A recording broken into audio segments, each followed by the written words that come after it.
Welcome to the SSL Family Dad channel. We are here in the barn. It's raining, so it might be a little noisy, but we are here with one of our hens that we actually hatched out. That white hen there, we hatched her out in the spring, and she has a bunch of her own children already. This is the first time that this has happened for us here on the farm. We've never had a hen sit on her eggs and hatch out her own chicks. We've wanted to do this, but it's just the circumstances have never happened. And so it was pretty cool when we came out the other day. We have some hens that are very stubborn, and they have not been going in the coop. They were kind of roosting all over in the barn. And this white hen that you saw here, we were pretty sure that she had gotten taken by a raccoon or something because we haven't seen her in a long time. Well, it turns out I came out here one day and she was up in the top of the haystack, and she had been sitting on eggs, and I heard a bunch of little chirps, and so I took the camera up there, and for the first, they must have just hatched earlier that day, and she had hatched out 10 baby chicks all on her own. They're a mixture of eggs. They weren't all her eggs. The other chickens must have been up there laying eggs in that same nest, and then she was just sitting on them all because there are a variety of different kinds of chickens. And so we have now 10 more little baby chicks here on the farm.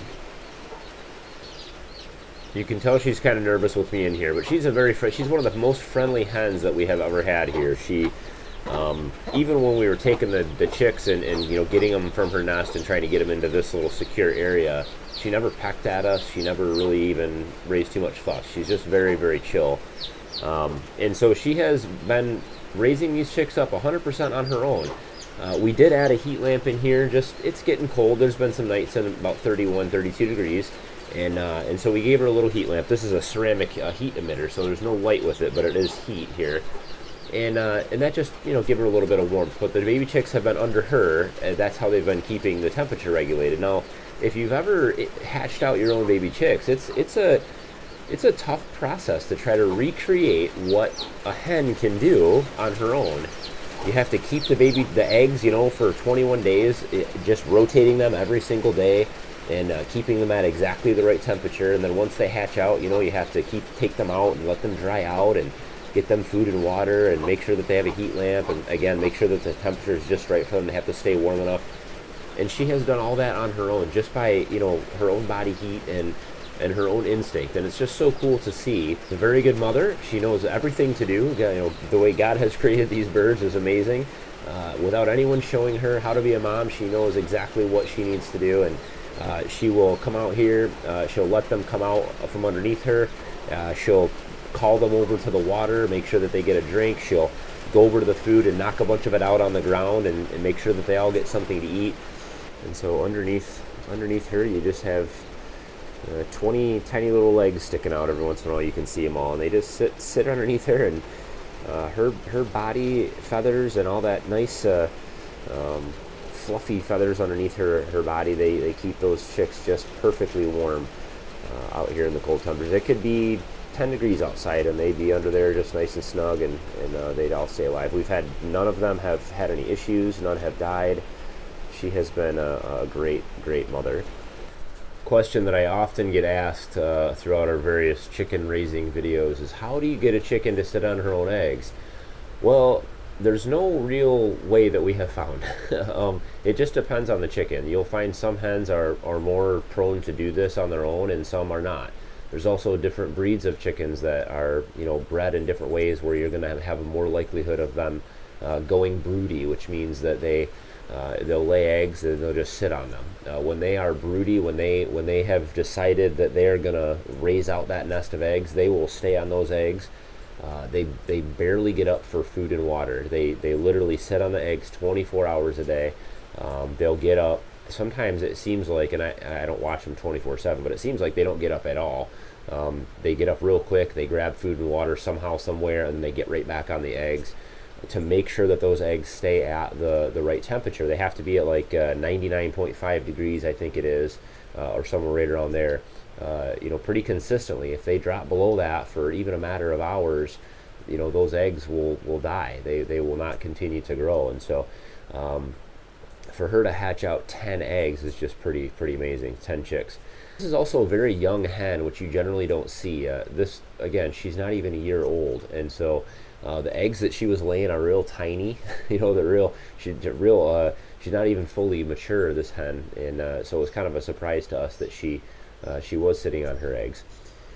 But really, this is a hen that we're going to keep, and now we have an idea. You know, she's good at this, and she will go broody, depending on the time of year too. Sometimes in the spring, sometimes in the fall, weather has changed, and it kind of triggers them to start to do this also. And so next year, if we want to raise out our own chicks, we'll try to get her to do this again by, you know, setting the right conditions and not taking the eggs and allowing her to sit on her own nest. It's so much easier to hatch out eggs, to hatch out your own, you know, chickens every year if you have a hen that'll do it for you. Having, you know, the baby chicks in the house and the incubator and the equipment that goes along with that, and, you know, making brooders and having heat lamps and all that stuff inside or in a garage or somewhere else, you know, that's a bunch of work and electricity and other things. So if we can have a hen that will do that for us every year, that would be a great addition to the homestead here.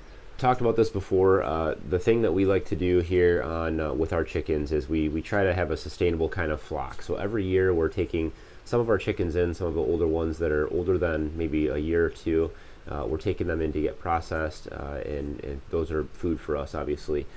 We like to do that before they get too old. When the chickens get too old, the meat isn't quite as good, and so in order to get the best use of all the animals that we raise here, we try to kind of cycle them through and always have new chicks being born on the farm every year, sometimes twice a year, sometimes 3 times a year, so we can get fresh new baby chicks going and taking the older ones in. We like to let them lay eggs for, you know, 6 months to maybe 8 months before, you know, before they retire, and so we get some eggs out of the rotation as well, and that just keeps our flock of chickens fresh. We always have plenty of meat, plenty of eggs, and that's just kind of the way that we found to make this kind of work really well. Raising chickens, you know, on a small scale financially is you might break even with it as far as what you're going to get out of it, but you're certainly getting healthier food, and it's very rewarding to be able to, you know, make breakfast or dinner from the eggs that you collect or the chickens that you've raised. It's just knowing where your food comes from that this is all about. That's what this whole thing is all about, is raising healthy food, and that's certainly part of this. So, can I see your babies here for a minute?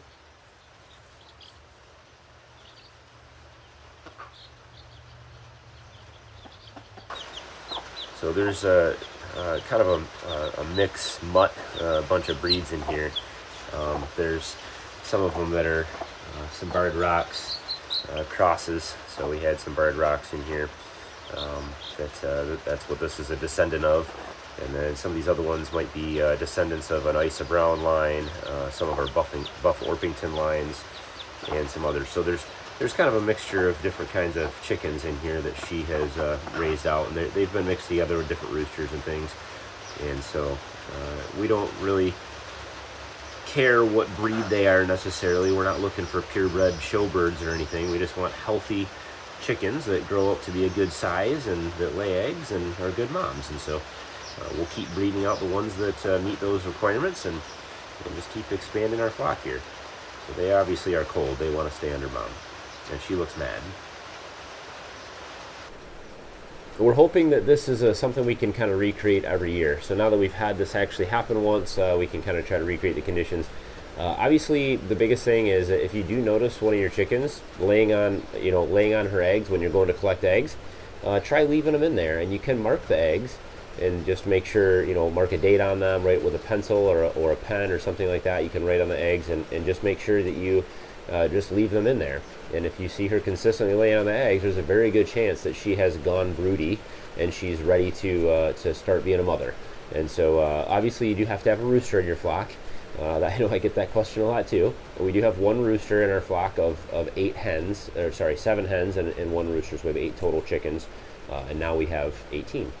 Let me know if you guys have any questions about anything. I'd love to hear from you guys. Have you guys had any of your chickens go broody and raise out their own young? It's a pretty cool experience. We've been having a lot of fun with it so far.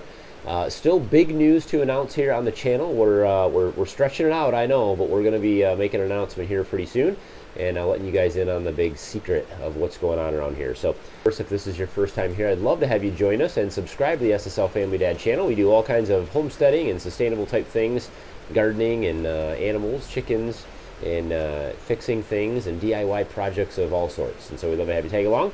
Don't forget to hit thumbs up on today's video, and as always, thanks for watching. Have a good one.